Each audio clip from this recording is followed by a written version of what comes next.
Hello and welcome to another episode of Lids Off. I am your host, Beau. I'm joined today with no special guest. It is just me, myself, and I. I'm doing a little mini catch-up on me, as I promised that I would. So the last mini catch-up episode that we did was on the 24th of December. We are now the 25th of April. So let's dig in. Let's catch up. So the first one was that I was lucky enough to play in the Masters versus National Games for Sealand. As you kind of gauged from my content, I am relentlessly proud to be part of the Seahawks and will constantly push the propaganda that is Sealand, and I think everybody should join. So when Mike put a message in the women's group to say, does anyone want to join the Masters, I saw a couple of people volunteer and I thought, you know what, fuck it. I want to join. I've joined Rosendale because I want to be a better player. So I thought, you know what, why not? And quickly got fucking humbled. I remember confidently telling Abby, my wife, I'm going to have 10 minutes on the pitch, probably in the second half, the amount of people that are playing, I'm okay with that. Nope. I played quite a lot. I got to play with quite a few of my coaches. And let me tell you, playing against London Warriors O-line is not for the faint-hearted. Prem mixed is not for me. No thank you, I'm okay. As a tackle, having your pads gripped and then just being flung downwards and eating shit on the floor again and again and again is not for the weak-hearted, for sure. But I did have a nice day. It was really good to see loads of Seahawks people and some of the Sealand women's as well. It was just a really nice day and it was a good experience. However, I feel like it did affect my confidence going into my first game with Rosendale against Gateshead. So, for reasons unbeknownst to me and still baffles me, I was made starter for my position at Rosendale, and I was like, why? I don't deserve to be on this pitch. I respect these guys so much, and I'm gonna go on record saying that Rosendale Bucks, every single guy on that team is just such a joy. I am so proud to be a Buck, and they're just such a unique atmosphere where, don't get me wrong, the DC fucking terrifies me, and he is Soviet coaching styles, but it works. But I'll get into that. But anyway, so the coaches, yeah, intense. The training is intense, but still, regardless of that, the environment and the culture that the Bucks are building is just amazing, and it's just such a privilege to be around. And as someone who will say that they do have trauma around men, and it does have anxiety about being around men due to personal incidences that have happened to me in my past, to comfortably be able to turn up to a men's team where I am the only female and feel safe, even though the whole point of being there is for them to kick the shit out of me, is a unique experience, and it is very healing for me. It is not something that I ever thought would happen. I constantly thought that I would be anxious and worried for my safety around men for the rest of my life, and I am continually healed by the relationships and bonds that I am forming with men in our league, primarily by the Bucks. And if any of them are listening, thank you so much for being such a safe space and just being just the best guys. Honestly, not only are they simultaneously making me a better football player, which is primarily why I joined, but also because they are healing me at the same time, and I genuinely didn't think that was going to happen. But a special shout out does go out to Nick from Shield Maidens, and also Matt from Shield, and there's so many others, and men around the league that are just invested in women's sport. it's so healing, and I am so grateful for that. But regardless of that, we go back to the point. We circle back because I go on a tangent, which is why I have a podcast. So I went into Gateshead being like, this is going to be like London Warriors Prem. I'm going to eat shit. I don't deserve it. I'm not strong enough. Why the fuck has our head coach even like bothered to put me on the roster? And that did affect my performance. I was just in my head constantly, and I was just doubting myself every minute for however fucking long football is. I genuinely don't know. Fun fact, I don't know how long a game of football is. But the whole of that game, I was like, you don't deserve to be there. You don't deserve to be there. Why the fuck are you on there? You know what I mean? Like, it was just relentless. Now, the game itself, Gateshead, was a very close one. We were so close to getting our first win then. And it was to-in and throw-in, and it was a learning process. You know, we are an associate team, and it was really closely contested. By no means did they like run over us. And one thing I love about Rosendale is they play with grit and determination. Like, they are literally the Detroit Lions of Bafford. Like, they are Viva the fucking underdogs. They play with grit and tenacity and so fiercely. And I'm gonna say that because they're my team, but I genuinely mean that. So we were on the last drive. We were in the lead. And the head coach says, right, I need my starting defense on. So I go on, and don't get me wrong, playing as a female in a predominantly male league, playing defensive tackle is very different to playing as a female in a women's league. It's more of a mental game, and I know my friend Ilsa will agree with that, and quite a few actually of the women that play in the mixed league. It is a completely different game. Like, you go into it with a completely different mindset. However, I bring up Ilsa, but Ilsa will probably say she's violence every day, you know. But for me, it's very psychologically different, because I can confidently say that 99.99999 infinity percent of the O-line that I will be facing playing for the Bucks, I'm probably not going to be stronger than, if I'm honest. I'm 5'7" on a good day, and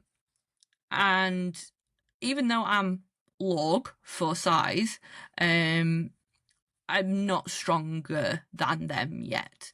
Whereas if you play in the women's league as a female, it's 50-50.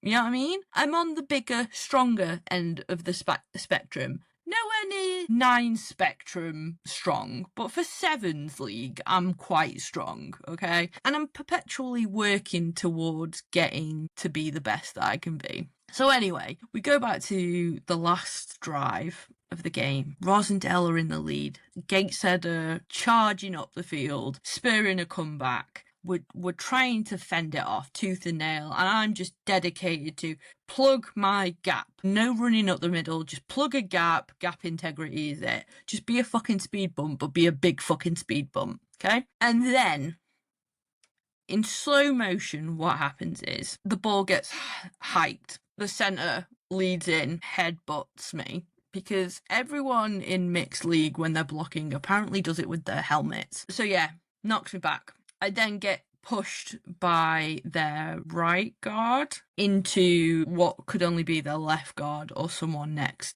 to them from behind. From behind, I get knocked forward again. So I'm like a pinball. So it's like boom, boom, and then I get blocked again or headbutted again, and then everything goes black, and I wake up on the floor, and I wake up on the floor, and I don't know what's happened, and I'm crying as I wake up, and I'm like, oh, fuck's sake. And I hate it when I get a concussion, because I get so emotional, which is one of the symptoms of that, just so you're aware.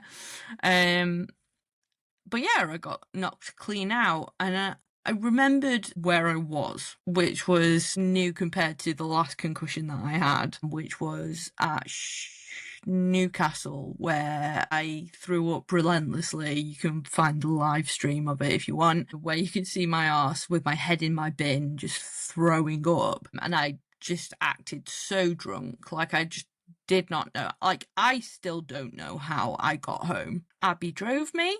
I don't remember anything about it. Yeah, that was for me, that was a bad concussion. This one, however, I got knocked clean out. I cried a little bit, but then I was like, don't be that female on the pitch that cries. You know what I mean? Don't do that. And that's some internalized misogyny on my part, and I will accept that. But yeah, so Danny, our head coach, is like, right, okay, let's get you over to the side. I'm like, yeah, sure, okay. Get up, and I can't feel my legs. Like, I do the absolute tour, and I look like Bambi. Like, my legs just kept giving out from underneath me. So yeah, luckily it was towards the end of the game. Everyone was absolutely lovely. Yeah, it's not the worst concussion I've had. However, it was still a concussion, and every concussion is still brain trauma. So yeah, it took me back. Like, I didn't have any headaches. Well, I had a little bit of a headache, but I went straight back into work again because, I couldn't afford not to work. And it affected my hearing a little bit, but nowhere near as bad as the last one that I got. No, I got one at GB. So yeah, Shield Maiden concussion. Then there was one at GB camp. And then this one. Okay, see? Memory. But yeah, it wasn't by no means like the worst one I've had. Like, I can't remember the one where I got hit so hard and then the concussion, like my hearing in my ear went and then it just never really came back. I now struggle to hear people when there's like more than one person talking. Sometimes I can hear people speak, but I don't understand what they're saying sometimes. It has brought its challenges in terms of, like, I'm just used to that. Like, I feel like I've adapted quite well, but in terms of playing football continuously, it's affected kind of how I deal with cadence and how I deal with snapping the ball and reacting as an offense player. It's only made me a great defensive player, let me be honest, because I'm never fucking jumping on the ball offside because I can't fucking hear it anyway. So, you win some, you lose some. But being in concussion protocol meant that I missed the friendly kind of joint scrim against Leicester Panthers, which I was really gutted for, because it finished the game. The joint scrim thing was a day before the end of my concussion protocol. But by all means, I heard that Leicester had an amazing defence, and you know what, that made me so happy because I know how hard those girls are working. So seriously, well done to them. It sounds like they played fucking incredible, so my heart really does go out to them. Well done.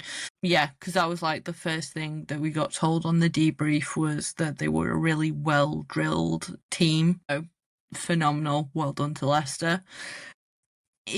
Upon reflection of my concussions, I think I'm on my 6th one for American football. I've had a couple with rugby, but mainly it's come from American football because it is a collision sport. It's not a contact sport. So I decided to upgrade my helmet. So I went from a Schutt Vengeance Pro, which when I was speaking to the guys from EP, they were like, oh, shit, yeah, that's outdated for what I've been through. So I now have a Vices trench. Some of the girls from the Bears call me Megamind. Thanks, Georgia, love you. But it seems to be working. Like, it's given me more confidence to go into contact. I've been taken to the floor a couple of times and there's been no knocks to the head of that. So touch wood, it's a good helmet and it will last me. It scores really well. And what made me feel better as well is that Abby is also simultaneously finally bought her new helmet. I'm on my 3rd. She has only just bought her first helmet, but she's also got the Vices, the same one that Mahomes has. But yeah, she looks really good in it. Yeah. So yeah, in other news, I got made redundant by my real life job. So I'm an electrician by trade and I was working with a firm that wasn't great for my mental health, I'll be honest.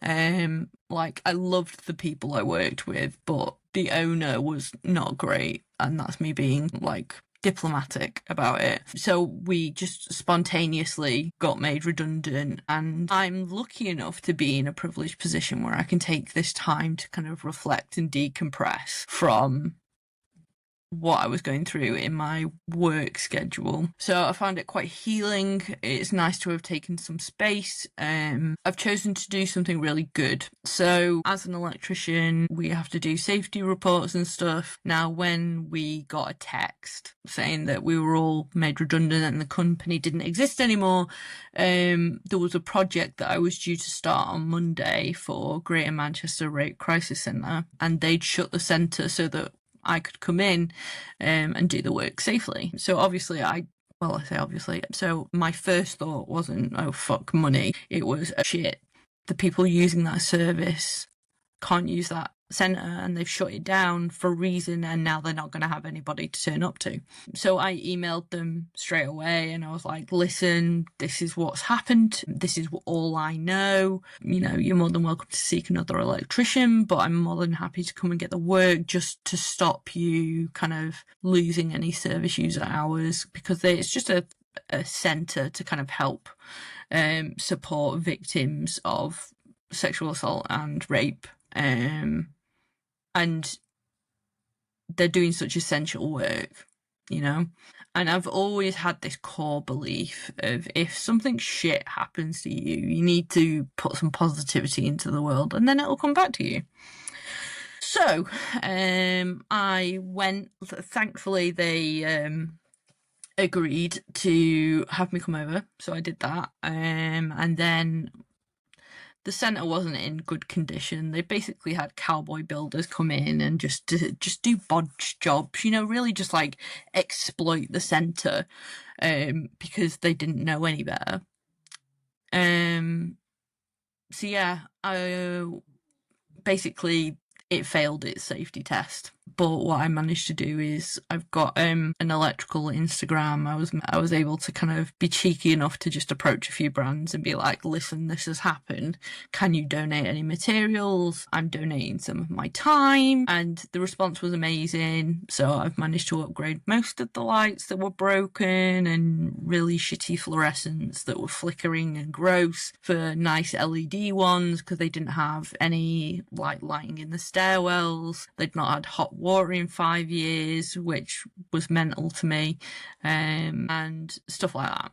So I've started the project now, which was great. So now they've got all these lights up. I'll be going back on Monday to kind of make some more stuff safe, and then I'll be finishing off with upgrading their fuse board as well to something a little bit more safer. So that just feels good, you know, like that is I'm just going to bore you with my work life. So I've decided I'm going to try and grow my business for now. Like, I'm in the throes of what do I want to do? Like, you know, that existential crisis you have where you're like, Jesus Christ, seriously? So I'm just taking this time, which means I've got more time to train. So I'm following a program that is kind of shaped by and for D1 athletes. But what I love is the program constantly is like, have you done your homework?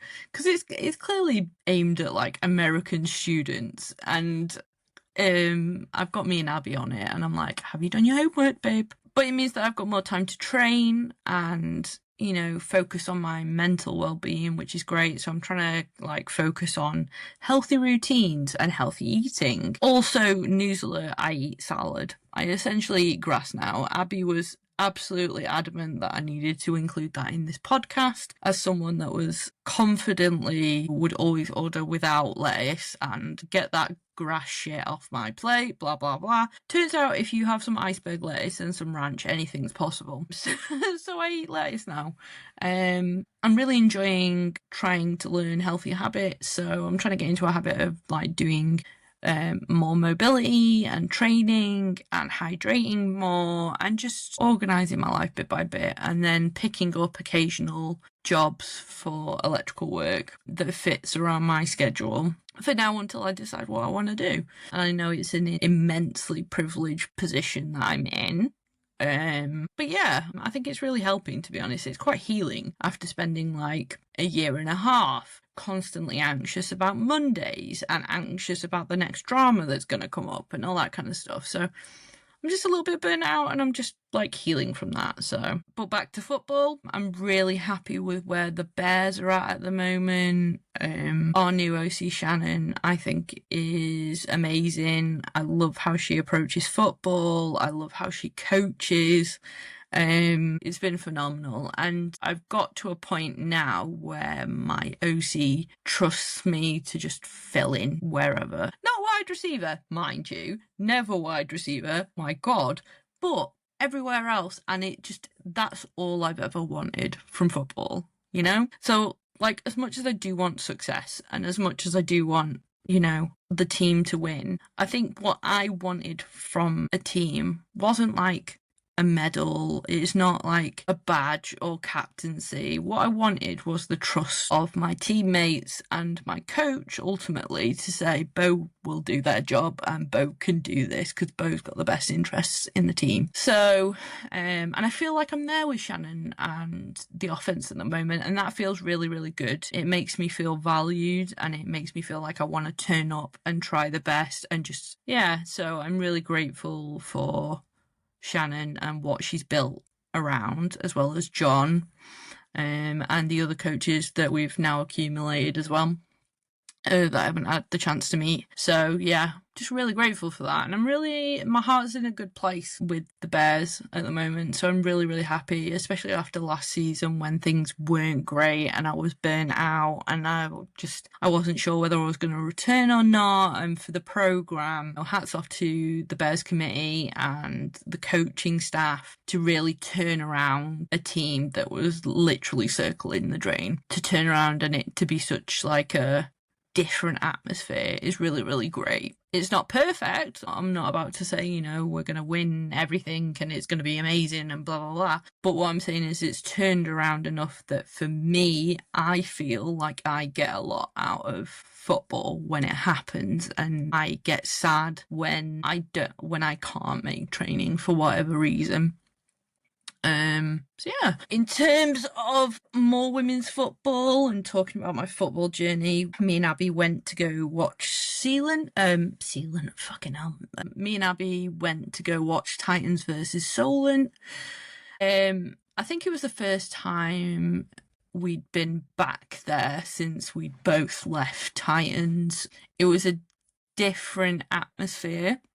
And it was hard because I love Sarah Lack, their QB, with everything in me. She's such a beautiful soul. She's been on the podcast. If you've not listened to the episode, please listen to the episode. Sarah is just a beautiful human. So I will always support Sarah, and on top of that, the Rosendale boys coach, quite a number of them actually, you know, coach Manchester Women's now. So ultimately, I want to support my coaches and support what the Titans are building. They've got a rookie squad, a majority rookie squad, and they're trying to rebuild, and the odds are against them. On top of that, I'm not quiet about the fact that I love Thrashers at all. And it was tough because I didn't want people to think, I mean, I shouldn't give a shit what people think anyway, but I am to err is to be human. I didn't want people to think that I was like this salty, turning up just to spite support Sealand or whoever was against Manchester, because that's not where it was coming from at all. I love Sealand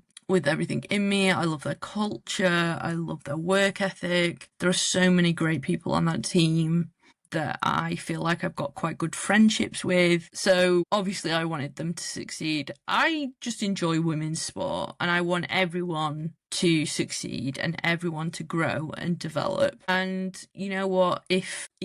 So it was obviously sad to see Titans lose as a team that I'd formerly played for and that Sarah plays for, that, you know, they lost, and the coaches as well, because I know Danny and Ray and Aaron work really hard to train and put that hours invested into women's sport. And it's so important to note that there are men that put those extra hours in to help women succeed and help the women's game grow. So yeah, of course, absolutely sad. And yeah, I was gutted for Titans that they didn't win.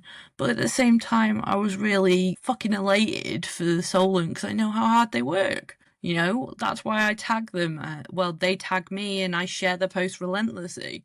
Thrashers Thursday, Viva La Thrashers Thursdays. Like, they're working hard, they put the effort in, and they won. They got the outcome they wanted on the day. But yeah, like, I wish all the best to all the teams up and down the league.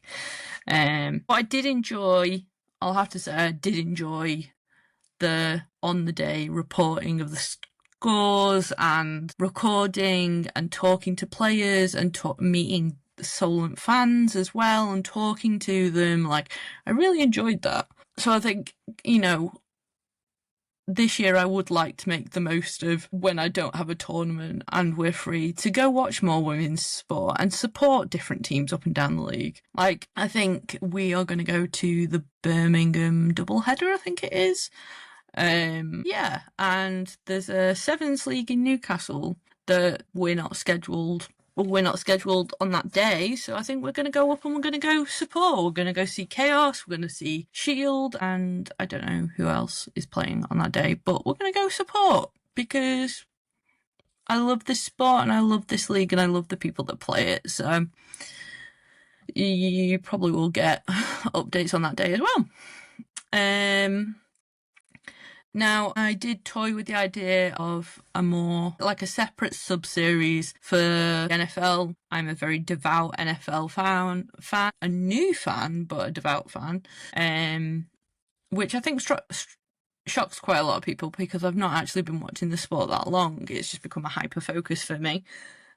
So I did put a poll up. I think we had like 15 answers of yes, and I know a couple of people that didn't vote on the poll that messaged me later and said yeah, absolutely. So we had like 15 people vote yes to a fantasy league and yes to pick'ems as well, which is phenomenal. So we're going to be doing that. Nearer the time, I'll be making like a WhatsApp group and kind of like a sub-series of Let's Talk It. We're going to be having Aelion as a Panthers fan. I'd love to see Cleo as a kind of Saints fan, and just Cole, who loves football, as well as anybody else who is absolutely devout about American football. Han and Shaq, Jets and Bears fans, I see you. And just anybody that wants to talk shit about football. I feel like a lot of the NFL content is men talking about it, and I would just like to see women and non-binary people represented in that conversation and just having a laugh about it. So yeah, the series will be called Lids On. There will be more than one person attending, so I'm hoping. Riverside says that you can record up to 8 people on a call. Now, there won't be that many people on the call because my hearing accessibility needs nightmare, but I'm thinking me plus 3 other people at max, just to talk football and talk stats and talk feelings and fan bases and everything, and it will be called Lids On.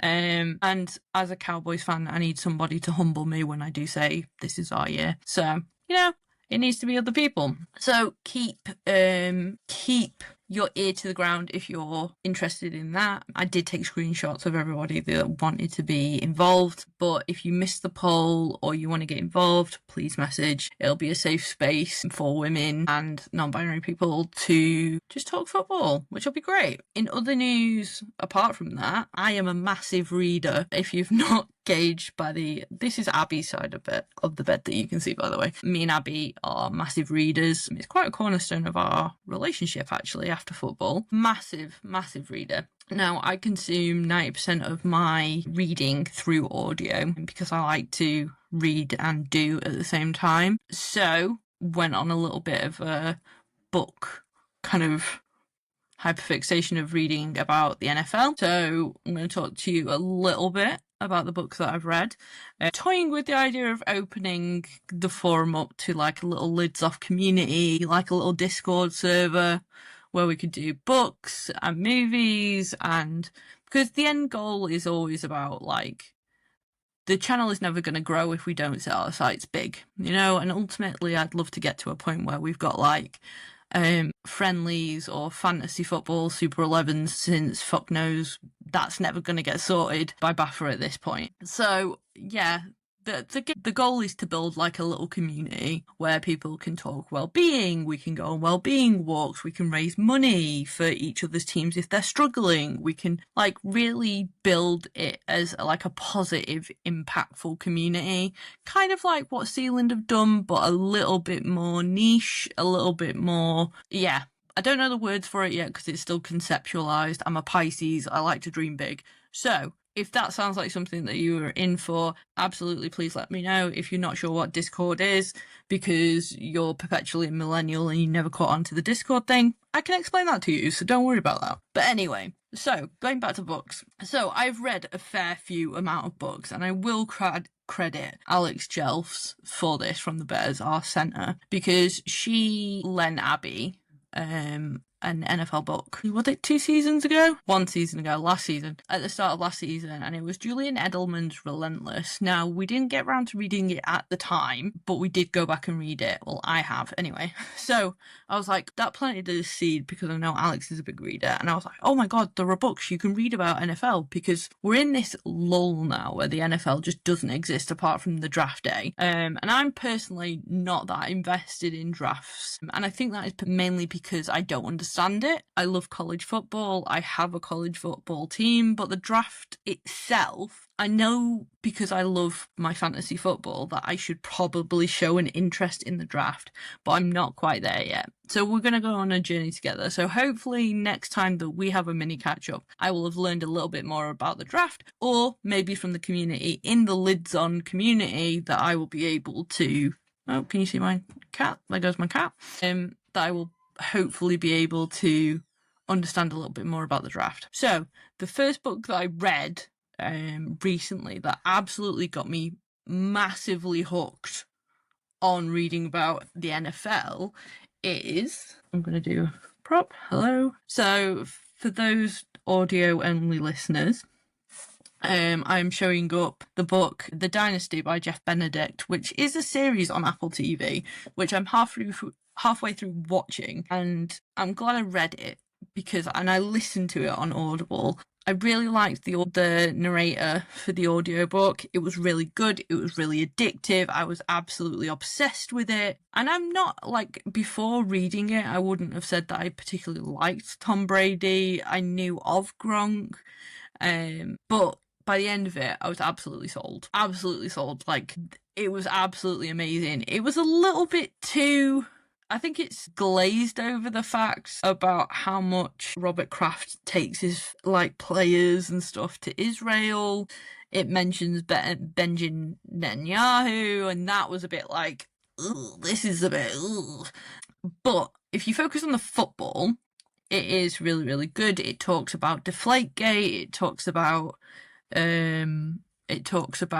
Spygate. Talks about Tom leaving and the deteriorating relationship between him and Bill Belichick. Like, I really, really enjoyed that. So when I read that, I was like, I am in. I need to know everything about the Patriots during that time. So I read Julian Edelman's Relentless. That was really clunky for me. It started in primary school. Like, bro, I'm not that interested in how good you can play baseball. Some people might be. For me, it wasn't for me. I usually only get interested when they hit college football, NFL, what's after football. Okay, so yeah, it was a bit clunky. It didn't flow easily, and there were a lot of parts where he would state what had happened and then he would get another person in his life to reiterate what had happened, but he's just explained that, so why do we need to hear it from his sister's point of view or whatever? Like, it became a little bit repetitive at times. Like, I understand where he was going with it, but it didn't finish well or land well for me. So then I went on to Season in the Sun, the inside story of Bruce Arians, Tom Brady, and the making of the champions, which was when Tom Brady went to the Super Bowl with the Bucks. That was really interesting because reading about Bill Belichick's approach to football and team culture and winning, and then Tom Brady going to the Bucks where Bruce Arians won't stop swearing and he's really chill and he's like, do you need a day off? Meh. And how him and how Brady got Gronk back on the team, and it didn't explain why Tom Brady was so invested in Antonio Brown, but it, and it was really nice, and I think it encapsulated Tampa and Florida and this kind of shift into how Tom Brady kind of changed to a different team culture while simultaneously kind of raising the standards itself. So, you know what? I enjoyed it. I then read Through My Eyes by Tim Tebow. That was something. He is pro-life, and he's very adamant about pro-life because he was, when his mum was carrying him, he was recommended termination, and he was labelled like this miracle baby, and he is absolute devout evangelical Christian. And you know what? As someone that grew up in faith, that's fine. Completely don't have a problem with that. But hammering it home just a little bit too much unnecessarily. There were certain bits during his childhood that I was like, ooh, safeguarding.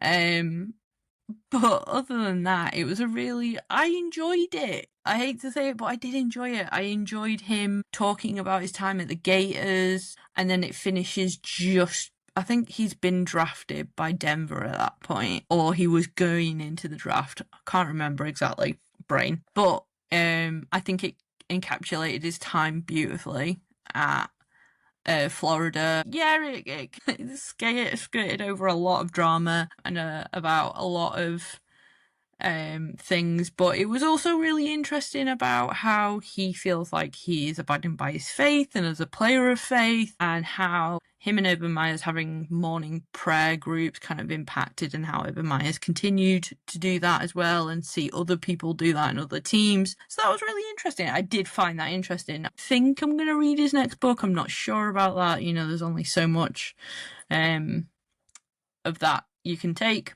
Now, I do have a confession to make. My niche hyperfixation on football is Aaron Hernandez. I wish I could say why I am hyperfixated on it, but I need to know everything. You get people that are really obsessed with, like, the Holocaust, or about certain cars, or music and a certain band. This is my mountain, and I don't know why. So I read All American Murderer, The Rise and Fall of Aaron Hernandez, which was written by James Patterson. Really well-written book. I've never read a James Patterson book ever. But it was really, really well-written. It flowed really well. It kind of gave you a little bit of a sampler of other issues in Aaron's life. And also didn't call into question kind of the integrity of which the first murder case that he got found guilty was. But overall, the story was told really well. I feel like it built like a generic, non-specific kind of picture of Aaron. And then I read The Truth About Aaron, My Journey to Understand My Brother, which was written actually by Aaron's brother. And that was such a powerful book. Like, genuinely, like, it came from his brother's mouth. It talked about his sexuality. It talked about his kind of the abuse that he suffered growing up. It's like, it was written beautifully and really kind of encapsulated like Aaron's brother trying to keep a relationship with him but also by trying to be like boundaried about an unhealthy relationship, and like, what does that mean? And Aaron's turbulent relationship with his parents and stuff like that. Like, it was absolutely beautiful and absolutely heartbreaking at the same time. Like, it's one of the best books I've read about football. Like, it's so beautiful, so beautiful. So yeah, there are a couple of other books on my TBR. One being yes, I'm holding up The Friday Night Lights, which was a birthday present from Alex. So thank you very much, Alex. So that is my next football book that I'm going to be reading. However, Bill Belichick has a book coming out that he has actually written instead of books about him. So that has been pre-ordered. I also want to read The Blood and Guts, How Tight Ends Save Football by Tyler Dunce as well. That sounds right up my street.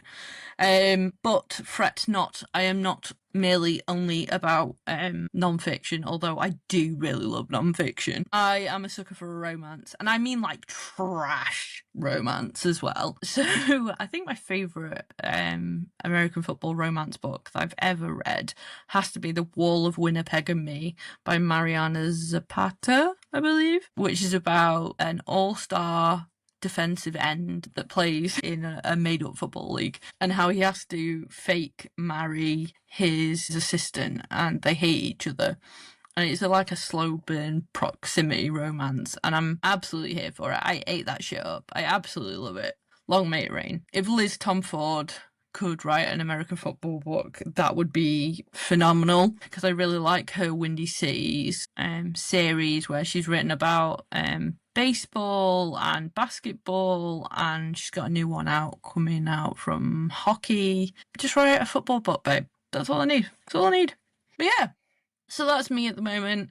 This weekend, I've got training with the Bears. It's the last one before tournament 1, which is very exciting. We also have the Bucks are playing in the Clyde, which I am nervous about, but also I am determined to play better than I did last time, which is going to be great. Really excited for that. Hopefully no concussion, new helmet, let's see. And in terms of the podcast, what's next? So if you are following us on socials, which 90% of you are, then you would see that the calendar is slowly booking up. Thankfully, it's picking up. Pre-season is here. I can confirm that we have recorded Katie Ormston, which was our wide receiver / O-line. Sorry, Katie, I love you. But, Katie Ormston, for the Cheshire Bears. Also recorded Sophie from Exiles. That's a really powerful interview. So check your trigger warnings before we do that. But it's a really, really important episode, and